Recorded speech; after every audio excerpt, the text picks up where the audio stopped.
નમસ્કાર ખેડૂત મિત્રો, ફરીથી એક નવી વિડીયો સાથે આપ સૌ ખેડૂત મિત્રોનું મારી આ યુટ્યુબ ચેનલ પર હાર્દિક સ્વાગત છે। મિત્રો, આજે હું તમને એક એવી વસ્તુ બતાવવાનો છું કે જેનો ઉપયોગ જો તમે કરો છો તો ચોક્કસથી મિત્રો પશુના દૂધના ફેટની અંદર વધારો થશે। ખેડૂત મિત્રો, જે પશુના ફેટ ઓછા આવી રહ્યા છે તે પશુ પર તમે આ ઉપયોગ કરી શકો છો અને તેનું એકદમ બેસ્ટ રિઝલ્ટ આપણે જોવા મળશે। કઈ વસ્તુ તમારે લેવાની છે તે વિશેની વિસ્તૃત જાણકારી મિત્રો આ વિડીયોની અંદર હું તમને આપવાનો છું, તો વિડીયોને સ્કીપ ના કરતા પૂરેપૂરી વિડીયો મિત્રો જોજો, તો જ માહિતીની અંદર આપને ખ્યાલ આવશે।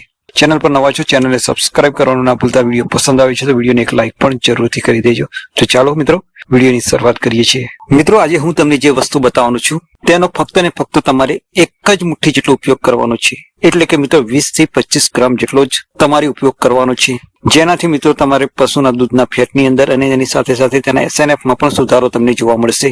હવે ખેડૂત મિત્રો, તમારે શું કરવાનું છે, આપણે જે પશુનું દોહન કાર્ય પૂરું કર્યા પછી આપણે પશુને ખાણદાણ આપતા હોય છે। હવે આ ખાણદાણની અંદર તમારે 20 થી 25 ગ્રામ જેટલો પાપડિયા ખારાનો ઉપયોગ કરવાનો છે। પાપડિયો ખારો એક એવી વસ્તુ છે જે પશુની રૂમન pH ને કંટ્રોલ કરતી હોય છે, જેના લીધે પશુને ગેસ આફરાની પણ તકલીફ નથી થતી।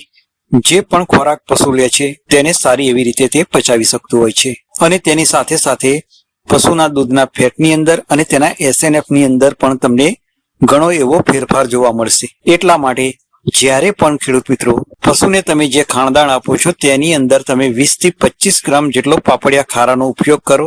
અને એવું નથી મિત્રો, તમે રેગ્યુલર પશુને 20 થી 25 ગ્રામ જેટલો પાપડિયો ખારો ખવડાવી શકો છો। તેનાથી પશુની પાચન શક્તિમાં પણ સુધારો થશે, તેના દૂધ ઉત્પાદનની અંદર પણ સુધારો થશે અને તેના દૂધના ફેટની અંદર પણ સુધારો તમને જોવા મળશે। આશા રાખું છું મિત્રો વિડીયો આપને ગમી હશે, અને જો ગમી હોય તો વિડીયોની એક લાઇક જરૂરથી કરજો।